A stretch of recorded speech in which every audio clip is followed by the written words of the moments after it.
Olá, seja bem-vindo ao canal Santo de hoje. Aqui você terá uma resenha diária de seu santo de devoção e sua oração. Não deixe de se inscrever no canal e ao final deixar o seu like.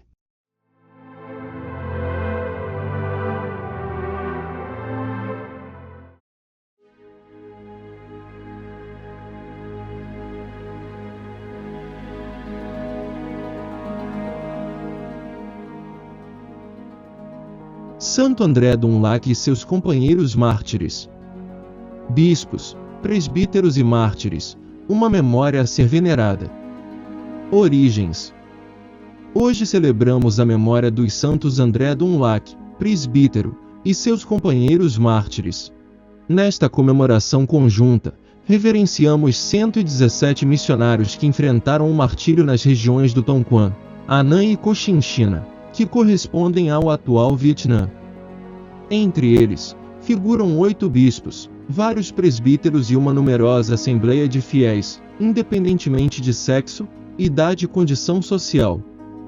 Esses corajosos indivíduos suportaram o exílio, prisões, torturas e os mais cruéis tormentos, recusando-se a renegar a cruz e a abjurar a fé cristã. O início do cristianismo no Vietnã. A trajetória do cristianismo no Vietnã teve início no começo do século XVI, graças ao trabalho do padre Alexandre Rhodes, um jesuíta francês reconhecido como o apóstolo da jovem Igreja Asiática. Essa igreja ainda estava fragmentada em 3 regiões, Tonquan, Anã e Cochinchina. Contudo, em 1645, o padre Rhodes foi expulso do país. Ao longo dos séculos, os cristãos enfrentaram desafios crescentes devido a períodos de perseguição intercalados com breves momentos de paz. A vida de Santo André Dunlac. Santo André Dunlac, uma vida de determinação. Chan Dun, nascido em Bac Ninh em 1795, foi confiado a um catequista católico devido à pobreza de sua família, o que garantiu sua sobrevivência. Assim, ele cresceu na fé e foi batizado como André. Este futuro mártir foi ordenado presbítero e, em 1823, tornou-se vice-pároco em Don Xuan. Lá, ganhou reconhecimento por sua simplicidade de vida, assistência constante aos menos favorecidos e moderação em tudo o que fazia. O primeiro enfrentamento com a prisão. Em 1833, após celebrar a missa, Santo André Dunlac foi preso pela primeira vez pelos guardas imperiais. Depois de ser resgatado mediante arrecadação de fundos entre os fiéis, ele decidiu mudar seu nome de Dun para Lac para evitar chamar atenção. Com essa nova identidade, arriscou-se a evangelizar em regiões perigosas de Hanoi e Nanjing. O chamado ao martírio. No fim de 1839, André foi preso pela terceira vez, juntamente com seu irmão Pedro. Foi nesse momento que ele percebeu que estava sendo chamado ao martírio. Sentindo que o Senhor desejava que ele regasse aquela terra atormentada com seu próprio sangue, André pediu ao bispo que não pagasse pelo resgate. A jornada para a Páscoa.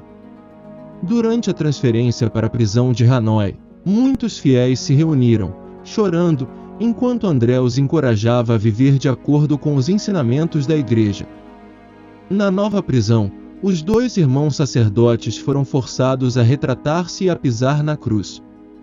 Em resposta, eles se ajoelharam e beijaram a cruz. O veredito não podia ser outro senão a pena de morte. Em 21 de dezembro, na periferia da cidade, no portão de Cao-Giay, ambos foram decapitados. Uma via de santificação no Vietnã. A luta contra a perseguição. Entre 1645 e 1886, houve 53 editais de perseguição contra os cristãos no Vietnã, resultando na morte de 113 mil fiéis. Diante de sua fé inabalável, a monarquia vietnamita optou por dispersar os cristãos e confiscar seus bens. Grupos beatificados. O Papa Leão XIII beatificou o primeiro grupo de 64 mártires em 1900, enquanto Pio X beatificou outros 3 grupos, incluindo dominicanos, em 1906 e 1909. Finalmente, em 1951, Pio XII beatificou o 5º grupo.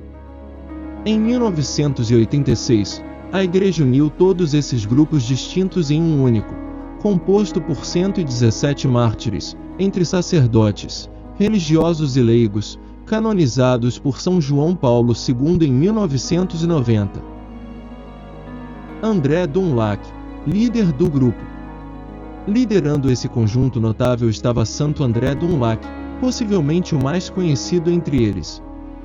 Dos 117 mártires, 96 eram vietnamitas, 11 eram espanhóis da Ordem dos Pregadores e 10 eram franceses da Sociedade de Missões Estrangeiras de Paris. Refletindo sobre a união em favor da fé. A comemoração de hoje. Hoje, ao lembrar desta data, refletimos sobre a imensa força da união comunitária em prol da fé. O exemplo dos primeiros mártires inspirou os que vieram depois a seguir o mesmo caminho, entregando suas vidas como um testemunho de fidelidade a Jesus até o último suspiro. Isso demonstra o valor do trabalho catequético e a profundidade espiritual desse grupo, que escolheu abraçar o eterno em detrimento do efêmero. A capacidade da comunidade de fé em abraçar o martírio é um testemunho notável. Oração. Deus, fonte e origem de toda a paternidade, que fortalecestes os mártires Santo André e seus companheiros na fidelidade à cruz do vosso Filho até ao derramamento de sangue, concedei-nos por sua intercessão que, manifestando vosso amor aos homens nossos irmãos, possamos chamar-nos e ser realmente vossos filhos. Amém. Deixe aqui o seu comentário e não se esqueça, amanhã tem novo vídeo. Obrigado, se cuide e até amanhã se assim Deus quiser.